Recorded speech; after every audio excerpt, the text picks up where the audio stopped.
আপনি কি জানেন আপনার বাসার সামনে বা রাস্তার মোড়ে থাকা সিসিটিভি ক্যামেরা কেবল আপনার নিরাপত্তার জন্য নয়, বরং অন্য কোনো দেশের গোয়েন্দা সংস্থার নজরদারির হাতিয়ার হতে পারে? সম্প্রতি বার্তা সংস্থা এপির এক অনুসন্ধানী প্রতিবেদনে উঠে এসেছে এক চাঞ্চল্যকর তথ্য। সিসিটিভি ক্যামেরার রপ্তানির আড়ালে বিশ্বজুড়ে নজরদারির এক বিশাল জাল বুনছে চীন।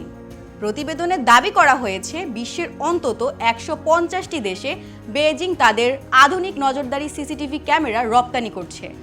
আর এই তালিকায় সবার উপরে আছে নেপাল, ভিয়েতনাম, পাকিস্তান ও কেনিয়ার মতো দেশগুলো। নেপালের রাজধানী কাঠমান্ডু, এখানে তিব্বত থেকে পালিয়ে আসা হাজার হাজার শরণার্থী নিরাপত্তার আশায় আশ্রয় নিয়েছিলেন। গত কয়েক বছরে নেপালের তিব্বতী শরণার্থীর সংখ্যা ২০,০০০ থেকে কমে প্রায় অর্ধেকে নেমে এসেছে, যদিও এর সঠিক কারণ এখনো নিশ্চিত নয়। এখন আবার তাদের মাথার ওপর সবসময় ঘুরছে চীনের ডিজিটাল চোখ। বৌদ্ধনাথ স্তূপের চারপাশ থেকে শুরু করে তিব্বতী বসতিগুলোর প্রতিটি গলিতে বসানো হয়েছে হাজার হাজার চীনা সিসিটিভি ক্যামেরা। কেন এই কঠোর নজরদারি? শরণার্থীদের দাবি, এই ক্যামেরাগুলো কোনো অপরাধ দমনের জন্য নয়, বরং চীন বিরোধী তৎপরতা এবং দালাই লামার অনুগতদের শনাক্ত করতে বসানো হয়েছে।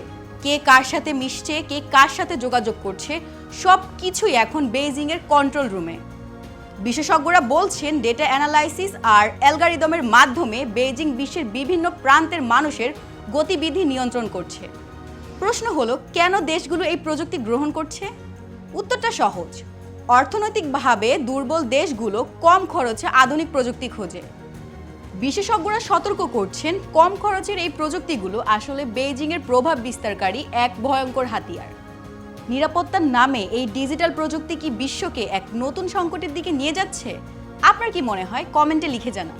এরকম আরও ইনফরমেটিভ ভিডিও পেতে আমাদের Facebook page entrepreneur Bangladesh follow করুন এবং আমাদের ইউটিউব চ্যানেলটি সাবস্ক্রাইব করুন। ধন্যবাদ।